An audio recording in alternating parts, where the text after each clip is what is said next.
কথাগুলো কিন্তু বাজে। এই মুহূর্তে আমরা দাঁড়িয়ে রয়েছি নামখানা ব্লকের হরিপুর পূর্বপাড়া, হরিপুর পঞ্চায়েতের আন্ডারে। তো আপনার নামটা কি বললেন? সুশান্তবাবু আমাকে সকালবেলা ফোন করেছিলেন, আর পাশে দাঁড়িয়েছেন গণেশবাবু। ওনার বাকিতে মোটামুটি সাপটা ঢুকে গেছে। মূলত ওই বাকিতে কি পাবে, কি ধরেন আপনার? চিংড়ি মাছ। চিংড়ি মাছ আজকে কি পড়েছে? চিংড়ি এখনো আর কি পড়েছে? আর কিছু সাপ পড়েছে, তাই তো? সাপটা কি সাপ জানেন? তপ সাপ বলা হয়, তপ সাপ আমরা জানি। গ্রাম বাংলায় ফোনাওয়ালা সাপ দেখলেই অ্যাকচুয়ালি তপ সাপ, এরকম একটা মোটামুটি বিষয় আছে। অ্যাকচুয়ালি তপ সাপ বলে কোনো ভাষা নেই, আমরা গ্রাম্য ভাষাতে যেভাবে মানুষ চেনে সেভাবে মানুষ বলেন। এটা যতদূর দেখছি কেউটে সাপ রয়েছে, আর গোখরোটা এখানে খুবই কম পাওয়া যায়। সারা বছরে হয়তো 2-4টে গোখরো পাওয়া যায়, আর নচেত কিন্তু এই কেউটেগুলোই রেস্কিউ করতে হয়। তো অ্যাকচুয়ালি এই গণেশবাবুরা আছেন বলেই হয়তো আমরা এই স্নেকগুলোকে রেস্কিউ করে নতুন একটা জীবন দিতে পারি, কারণ এই সাপগুলো বেঁচে থাকার খুবই প্রয়োজন রয়েছে। এই সাপের বীজ থেকে খুব জীবনদায়ী ওষুধ তৈরি হয়, আমি আগেও অনেক ভিডিওতে বলেছি, আবারও বলছি। আর সবথেকে বড় কথা, সাপে কামড়ালে যে অ্যান্টিভেনমটা প্রয়োগ করা হয় পেশেন্টকে, এই সাপের বীজ থেকেই আসে। তাই এগুলোকে শেষ হতে দেবেন না। এগুলো প্রকৃতির ভারসাম্য রক্ষা করে অনেকার্থে। এগুলোকে বাঁচান, সঙ্গে সঙ্গে আর পরিবেশকে বাঁচান। আর এক্ষুনি শুনলাম এনারা যেটা বলছেন, সকালবেলা থেকে এসে দুধ খাওয়ানোর একটা পরিকল্পনা চলছিল, কিন্তু অ্যাকচুয়ালি সাপে দুধ খায় না। সাপে যদি বেশি মাত্রায় দুধ খায় অটোমেটিক মারা যাবে। এইসব ভ্রান্ত ধারণা থেকে বেরিয়ে আসুন। আর সাপে কামড়ালে অবশ্যই আপনারা সরকারি হসপিটালে যান, পরিষেবা নিন, সুস্থ উঠবেন। সাপে কামড়ালে অযথা এদিক সেদিক ছোটাছুটি বা ওঝাবৈদ্য গুণিনের কাছে গিয়ে সময় নষ্ট করলে তাতে আপনাদের প্রাণহানির সংখ্যা থাকবে। তাই এই কুসংস্কার থেকে বেরিয়ে আসুন, সমাজ এবং আপনি সকলকে বাঁচান বা সচেতন করুন। মুখ লাগবে না করুন।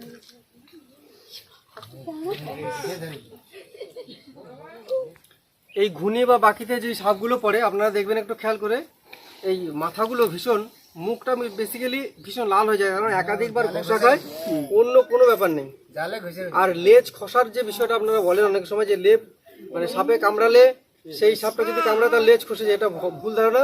লেজ একটা বয়সের সঙ্গে সঙ্গে কিছুটা খসে যায়, অন্য কোনো বিষয় নেই। তো চলুন, অনেকটা সময় অতিবাহিত হয়ে গেছে, বেশি কথা না বলে স্নেকটিকে রেস্কিউ করে নেওয়া যাক।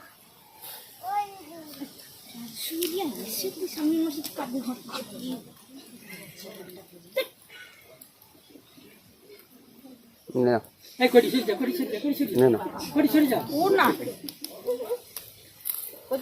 আচ্ছা একটু কোটা পড়ে গানটা দেখে এখন না ওটি বুঝো না, আমার তো দাঁড়িয়ে বেডনি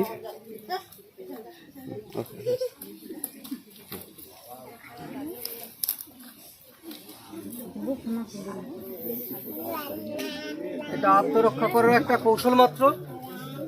সাপকে ধরার সঙ্গে সঙ্গে সে মোটামুটি চোখ দৃষ্টি সব ঠিক রাখবে।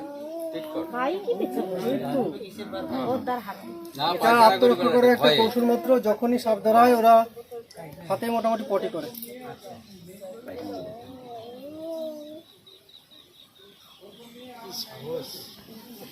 না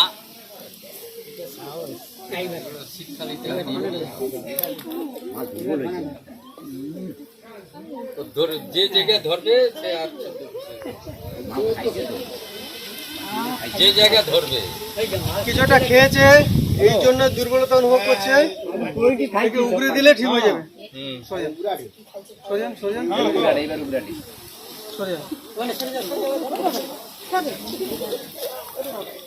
এই তো এই যে সাপ পড়ছে না বাঁশে,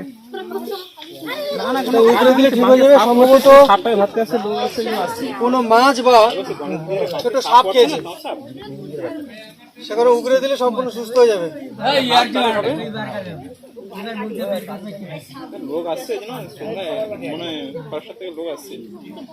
এই খাওয়ার জন্য দুর্বল হয়েছিল, সাপ খেয়েছে।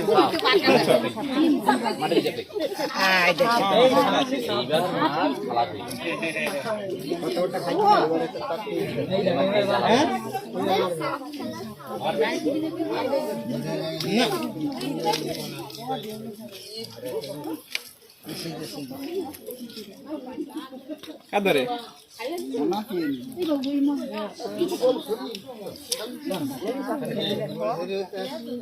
আচ্ছা ভক্তি মাঝে কে বলতো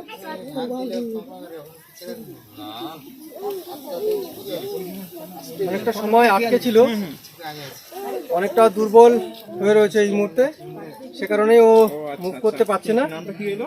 অ্যাকচুয়ালি এতে মনে হয় আরো খাবার আছে। এটা যেটা খাবার আছে সমস্যা নেই।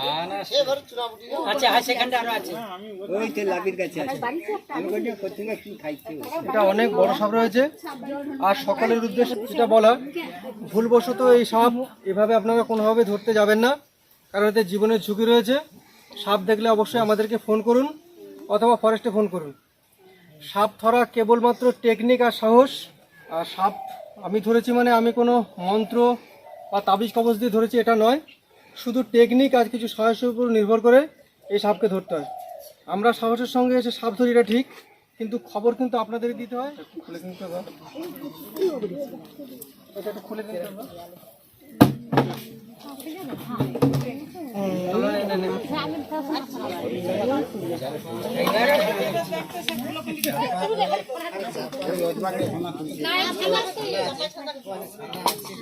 ফুটো ফুটো সব আছে, চিন্তা করতে পারো।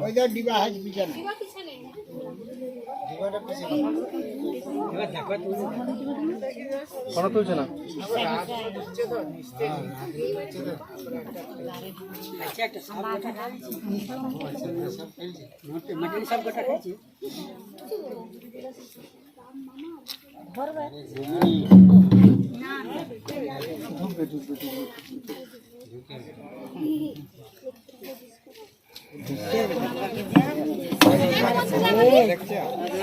বাবু অদ্ভাগে মুখ তুললো গো।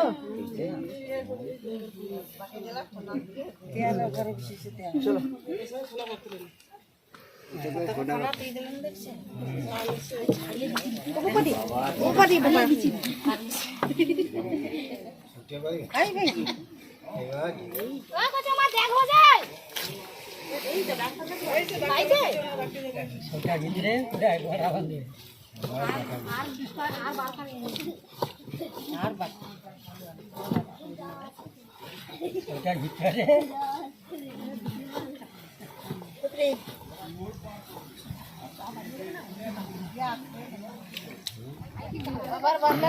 জলে নামতে কও, জলে নামতে কও।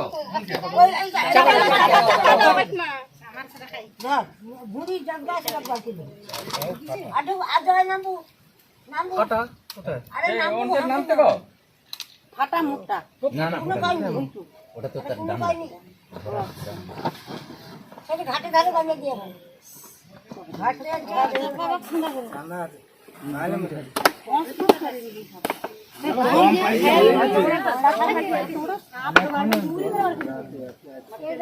চলুন, এতটা সময় নিয়ে স্নেকটিকে রেস্কিউ করতে আমাকে সাহায্য করলেন, সবাইকে ধন্যবাদ। পরবর্তী কোনো ভিডিওতে আবার দেখা হচ্ছে, সে সময় অবধি আপনারা সুস্থ থাকুন। টাটা।